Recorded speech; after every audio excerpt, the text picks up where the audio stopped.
I never imagined I'd be writing this. Growing up, I watched my parents' messy divorce tear our family apart. My dad cheated with his secretary, the most cliché thing ever. Mom never recovered, turned to drinking, and I spent my teenage years basically raising my younger sister. I promised myself I'd never put my future kids through that hell. But here I am, living my worst nightmare. Our story started 12 years ago. I was a junior in college studying construction management, and my brother Rob, 35M, was hosting a Super Bowl party. His girlfriend Julie, 34F, brought her friend Annie, 29F, along. Annie wore her dad's vintage football jersey and knew more stats than any of us guys. We talked until 3 a.m. that night, long after everyone else left. I knew she was special. We dated through college and the rough early years of our careers. Annie supported me when I worked 80-hour weeks as a junior project manager. I cheered her on through 3 promotions at her marketing firm. We lived in a tiny apartment, saved every penny, and dreamed about our future. Annie was the planner, she mapped everything out. House by 27, kids by 30, early retirement to travel the world. Rob and Julie got married first and bought a house in our dream neighborhood. When the place 2 doors down went up for sale, they called us immediately. We stretched our budget but made it work. That was 3 years ago. Since then, life has been perfect. Sunday family dinners became our tradition. Rob's kids started calling us Uncle Mike and Aunt Annie. Julie and Annie became inseparable, morning runs, cooking classes, weekend shopping trips. Everything changed last year when Rob's best friend Mark, 36M, moved back after his divorce. He told us his ex-wife cheated with their marriage counselor. Everyone felt bad for him. Rob wanted to help, so Mark became a regular at our gatherings. He seemed like a good guy at first, always offering to help with house projects, bringing wine to dinner, entertaining Rob's kids. Looking back, there were signs I ignored. Mark always sat next to Annie at dinner. They developed inside jokes I didn't understand. Annie started dressing up more when she knew he'd be around. She'd get texts late at night and smile at her phone. When I asked, she'd say it was work or Julie. I trusted her completely. Last Tuesday changed everything. It was raining at the construction site, so I headed home early. Mark's red pickup was in our driveway. This wasn't unusual, he sometimes used our pool or borrowed tools from our garage. But something felt wrong. The house was too quiet. Annie's car was there, but she hadn't answered my text about coming home early. I found them in our bedroom. The room we painted together last summer. The bed where we talked about our future kids. They were getting dressed, but it was obvious what had happened. Annie saw me first. Her face went white. Mark grabbed his shirt and tried to speak, but I just walked out. I drove aimlessly for hours. My phone kept buzzing but I couldn't look at it. I ended up at a hotel near the airport. After staring at the ceiling all night, I turned my phone back on. 47 missed calls from Annie, 15 from Rob, countless messages. Annie's messages evolved from "Where are you?" to "Please come home, we need to talk to I can explain everything." Rob's messages were different. Mark had shown up at his house drunk and confessed everything. This wasn't a one-time thing.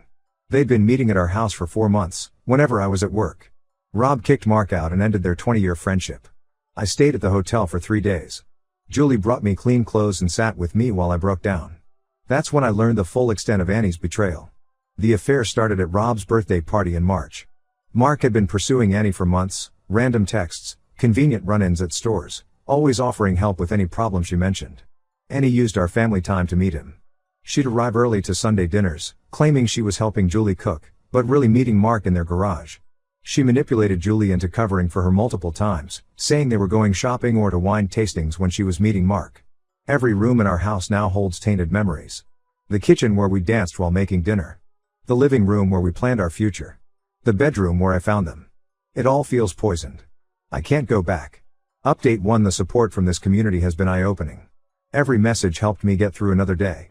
After reading your advice, I met with a lawyer and filed for divorce. I texted Annie to clear out her stuff before I came home. She moved in with her parents. The last week revealed more than I ever wanted to know. Annie's dad showed up at my hotel room crying.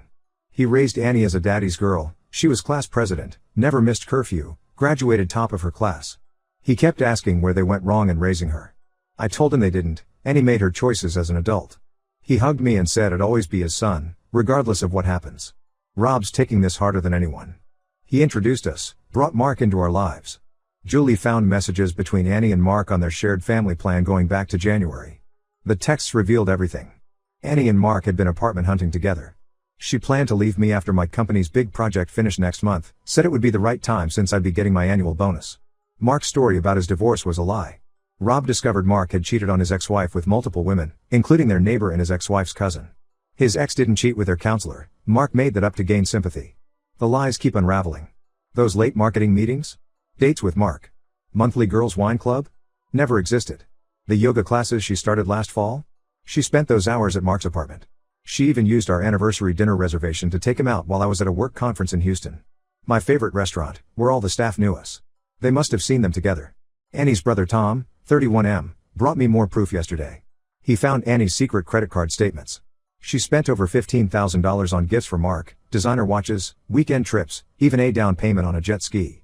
That money came from our joint savings, meant for our future kids' college funds. Julie finally confessed something that makes me sick. Annie had asked her to delete their home security footage multiple times, claiming she had been crying about work stress and didn't want me to worry. Now we know she was meeting Mark there when Rob traveled for work. Julie felt too guilty to keep it secret anymore. The depth of Annie's deception is staggering. She volunteered to handle our finances last year, saying she wanted to learn more about investing. Now I know she was hiding her spending on Mark. She suggested I take that construction project 2 hours away, saying the experience would help my career. Really, she wanted more time with him. Our friends are choosing sides. Most support me, but some mutual friends think I should hear her out. Annie's college roommate called to tell me that Annie and Mark had been flirting at Rob's Christmas party last year. She didn't tell me then because she thought it was harmless. Now she feels guilty for staying quiet. I've barely eaten or slept. The thought of them together in our bed keeps me awake. I canceled our joint credit cards and gym membership. Changed all my passwords. Found a new barber because Annie's cousin works at my old one. It's exhausting having to rebuild every aspect of my life. Update 2: These past 2 weeks have shown me how deep this betrayal goes. Annie's trying everything to stop the divorce. Her mother ambushed me at my hotel, camping outside until security removed her. Annie showed up at my construction site in tears, causing such a scene that my supervisor had to escort her out. She even enrolled in my morning CrossFit class, forcing me to switch gyms. Rob uncovered more about Mark's past that makes me sick. Turns out Annie wasn't his only married target. He had affairs with 2 other women from our social circle. Lisa, 33F, who suddenly moved across the country last year for a dream job, was actually running from her guilt after a 6-month affair with Mark. Then there was Rachel, 38F, my project manager's wife, who mysteriously divorced last spring. Rob exposed everything at our local pub where Mark was a regular. Mark's reputation crumbled overnight. He packed up and moved to Seattle last week. Annie's family is imploding over this. Her dad and brother are firmly on my side. They helped me pack her things and even hired a storage unit in their name so she couldn't find out where her stuff was. But her mom and sister have gone full damage control. They ambush me everywhere, the grocery store, gas station, even my doctor's office. They insist marriage is sacred and I need to fight for our love. They don't know about the apartment hunting or the money she stole. The most frustrating part is how some friends are reacting. Pete, 34M, who was supposed to be my friend first, suggested I was partly to blame because I worked long hours. He conveniently forgot how Annie encouraged me to take overtime projects. Monica, 31F, another college friend, said I should have noticed the signs sooner. I cut contact with anyone who tried to rationalize Annie's choices. Our couple's friends are dissolving into chaos. 2 other couples have started marriage counseling, paranoid that this could happen to them. Our monthly poker group disbanded because no one wants to be around Mark's other victims' husbands. The community pool where we all hung out got too awkward, too many whispers, too many pitying looks. Annie's mom started a prayer chain at their church for our marriage. Now random church members message me about forgiveness and redemption. One elderly lady left a Bible on my truck with passages about reconciliation highlighted. I had to switch parking spots at work to avoid these daily gifts. The financial mess is worse than I thought. Annie's secret credit card had a $23,000 balance, all gifts for Mark or hotels they met at. She used our investment account passwords to withdraw money, claiming it was for home improvements. There was even a lease application for an apartment in both their names, dated for next month. She planned everything while sleeping next to me every night. Update 3: It's been a month since my world exploded. The divorce is moving forward steadily. I accepted a project management position in Denver, ironically, the same job I turned down last year because Annie said she couldn't leave her family. Rob and Julie visit every other weekend. Our relationship has actually strengthened through this nightmare. Funny how betrayal shows you who really matters.